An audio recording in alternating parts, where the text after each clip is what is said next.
Hey y'all, Wacky here with another Dwarf Fortress tutorial. Last tutorial we talked about workshops and getting our first items produced from a workshop. We talked about repeating the production of goods. We talked about the materials they would be made out of, all that kind of stuff. If you want to see that, go check out the last video. In this video, I was actually in the middle of recording a new video, but then I got a useful, very time-sensitive sort of thing I wanted to go ahead and run a tutorial on. So I'm kind of interjecting this in front of another video I had kind of planned out.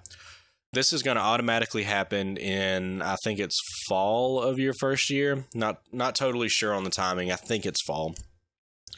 But it's a caravan of dwarves from your home who are coming to check on you and make sure everything's running fine. But they're also coming to set up a trade relation with you. And they're actually looking specifically to set up, I guess, a contract of sorts. They'll have goods that they want, and they're asking you what goods you want. And so it's very useful if you know the goods you're going to need. Then it's very useful to go ahead and start setting this up and trading and expecting to trade for those goods. So this screen right here just automatically pops up. It'll tell you that there's a caravan that's arrived, and then you'll have a few seconds or a minute or so, and then this screen will just automatically pop up.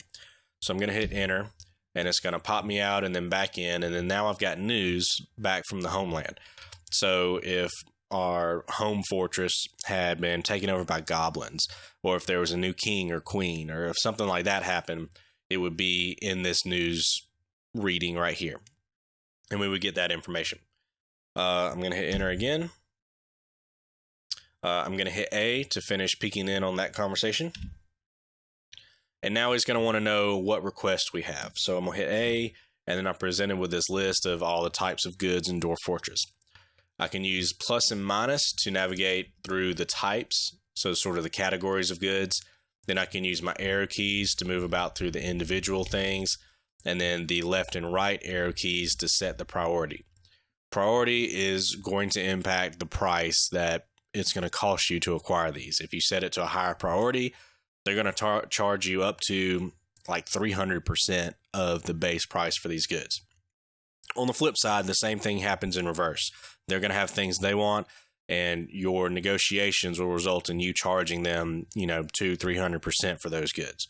So it's weird, but it makes sense. So you can go down through this list and you can add whatever things you want to with DF hack, which is usually things colored in red. You can actually do a shift left and shift right to move the whole entire category, or you could just adjust individual members with left and right. This is a tutorial for it. I really don't even know what I need, but weapons are usually pretty good. So I'm going to set it up so crossbows will be high priority, battle axes will be high, and then we'll have war hammers, short swords, spears, and maces sort of in between. And you can go through and you can set up as many of these goods as you want. I could continue to go in and look for armor and start setting those things. So I'll do a little bit of that. Don't care about the rest of that stuff. Helmets, gauntlets, footwear, all that kind of stuff. So once you get all that stuff set, you can hit escape to back out, and then you'll get presented with the next screen. You hit A, and they'll tell you what they're willing to offer you all these things at.